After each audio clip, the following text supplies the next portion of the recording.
And get the ball back for our own offense. Is it more pressure? Is it more zone? What do they have to do? They're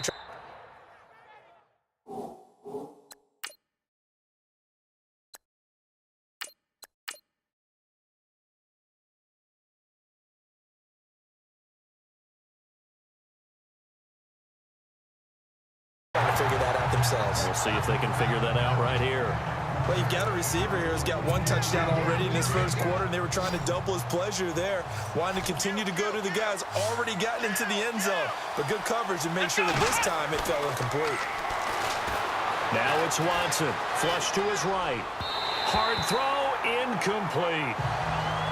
It's a great job by this secondary. When I watch them, they remind me of elite defenders on a basketball court, right? They want to contest each and every pass. Great contest on third down to bring up fourth.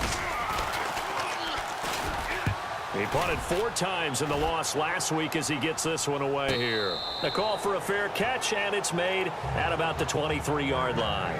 So possession goes over here on the punt, and the Bucs will get ready to go on offense.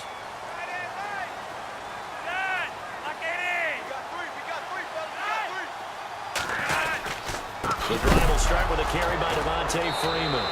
And Freeman lost the football. And this is picked up by the Bears. And that's a rare sight indeed, but one that their fans hope that they'll see much more of in 2017. A takeaway. Yeah, only 3 fumbles recovered last year, tied for fewest in the National Football League. Open space inside the 10. And he is in. Touchdown, Chicago. Jay Ajayi, his second touchdown on the season. And the Bears are in for 6. Getting your back involved, what's the importance there in the passing game? Well, oftentimes you can create mismatches because who's going to cover him? And you get him into space, which is where he likes to operate with the ball in his hands. Oftentimes makes people miss, gets that run after the catch, and off he goes. And into the end zone. This is taken at the 3. And he'll be brought down at the 23, make it the 24-yard line. Now the Buccaneer offense gets set to take over. And they had the fumble last time that led to a touchdown. That's a no-no. We'll see what they do here this go-around. A big no-no. Put that in capital letters. Turning it over. The other team. And he'll go down. The Bears get there for the sack. Lorenzo Alexander from his outside linebacker spot. He comes up to drop him for a loss of 10. Well, so much for setting the tone of the drive offensively. Giving up a big sack that loses that kind of yardage, not a great start. They run. Devontae Freeman. And not much there at all. He's up only to about the 16-yard line.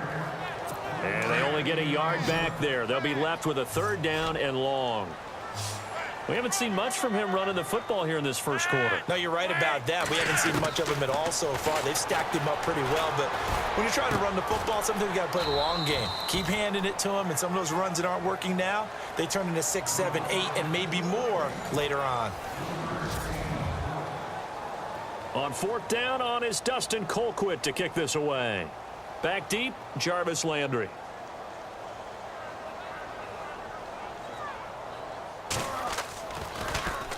And the win last week punted 4 times as this one's away. Landry now on the return. 43 yards on the punt, return of 4, and the Bears take over.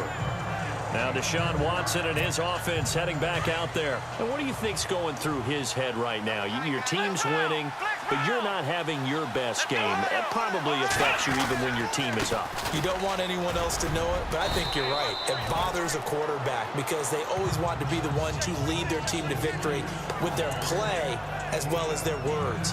And in this case, he's got something he can fall back on. He's contributed, yet at the same time he's thrown an interception.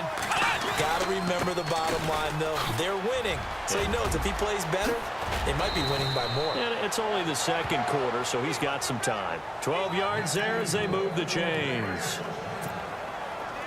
Boy, he does it at a high level, doesn't he? Because when I watch him, I think of his vision. Straight ahead, peripheral. Also has that sense of where holes are going to be before they actually open. I think that helps set him apart from many of the other backs in the league. ball is out. Watson lost it. And they are going to set up shop at the 32-yard line. When I see a play like that, I come back to risk-reward. I don't know about you, but is it worth it at that point, whatever you're going to pick up, to either take the hit, and in this case, lose the football? Should have gone down. I mean, hindsight's always 20/20, but that's the safe play. You're exactly right. Hindsight's really never wrong, is it? Because you can analyze it, but I think ultimately you got to look at it as a first option, taking care of the ball, getting what you can, and that's it. Don't worry about it anymore.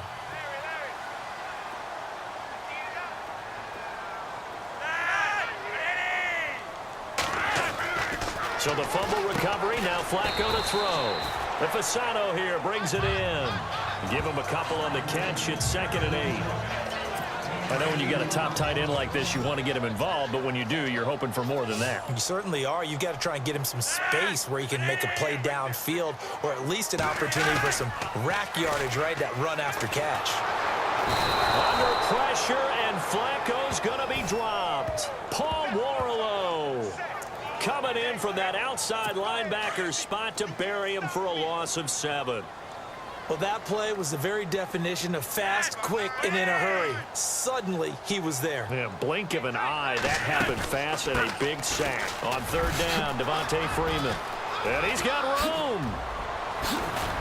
And he's going to have a first down as he's brought down at the 44-yard line. Needed 16, they got 17 on 3rd down. So right after the defense gets you the ball on a takeaway and a fumble recovery of their own, you've got to reward them, don't you? You've got to stay out on the field, give them a chance to rest, and how about doing it the way they did it, running the football and picking it up on 3rd down. Yeah, would not have wanted to go 3 and out. They avoid that right there. Yeah, they avoided the glares as they went back to the bench, didn't they? But one thing that I've liked defensively is that they've shown them a lot of different looks here in the first half. They've come after them. They've sat back. I think that's what you need to do to keep an offense guessing. And they certainly have kept them on their toes. That's why they haven't had much success on the scoreboard. And he comes back with one complete. And the ball is knocked out. But it looks like a Buccaneer was able to corral it. Yes, the Bucs have it. Tampa Bay keeps the possession. So here we go, 1st and 10 now.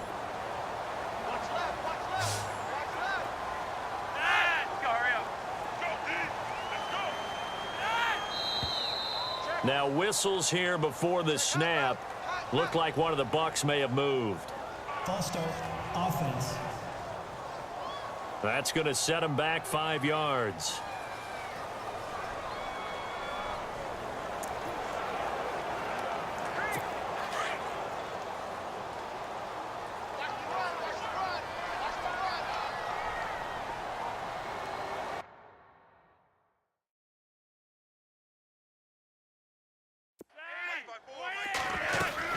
After the penalty, here's Freeman. And they'll be inside the 35 now at the 34-yard line. 12 yards is the pickup there, and it'll be a 2nd down. Not an ideal spot to be on 1st down, but I love that the play caller did not immediately abandon the running game and say, okay, we've got to throw it in order to pick it up. Stayed with the run, was rewarded with a big-time pickup.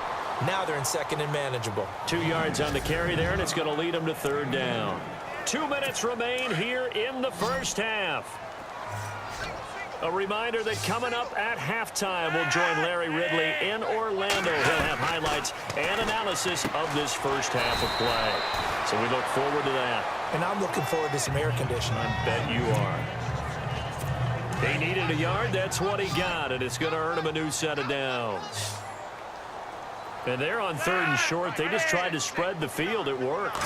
And I think that the spreading of the field, the extra receivers, has really become the next in the evolutionary chain in the NFL. Go all the way back in that situation, you're handed to the fullback, right? As we evolve, maybe you pitched it to your tailback. Now you spread the field, and you have your choices of where to throw it and complete it for a 1st down. Setting up to throw, Flacco. Stops short of the 25, but that 2nd effort got him a couple extra. That catch good for 5. It's 3rd down. I think it's okay there. They didn't get a whole lot on that play, but it's nice to have a safety valve that's built like this guy. Big target, guy you can spot pretty easily. And he loses the football a second time. And I think the Bears have recovered. They have. The psychology of the game never ceases to amaze me because you would think there would never be a fumble from what we hear from coaches all the time, right? And how much they practice not fumbling. Practice it, preach it, talk about it all the time. You would think no one would ever turn it over. And he's taken down. Back at his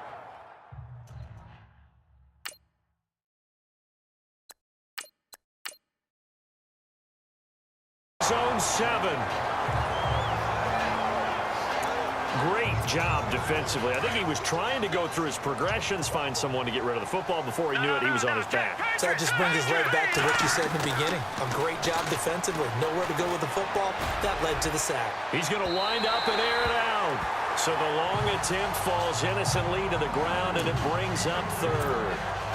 And you just know when that play call came in, their eyes lit up because anytime you get a chance to take a big shot downfield, that's a lot of fun, and they missed an opportunity. Now it's Ajayi, and he's going to be taken down here at about the 10. And now the Bucs deciding to take a timeout defensively.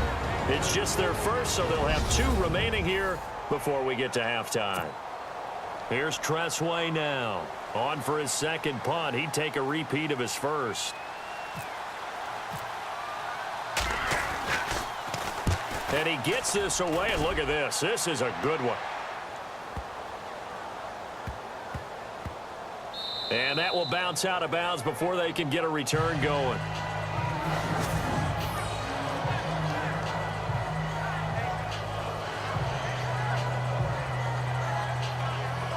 There again is the running back as he trots onto the field. And a lot of times you talk about establishing the ground game. Probably something.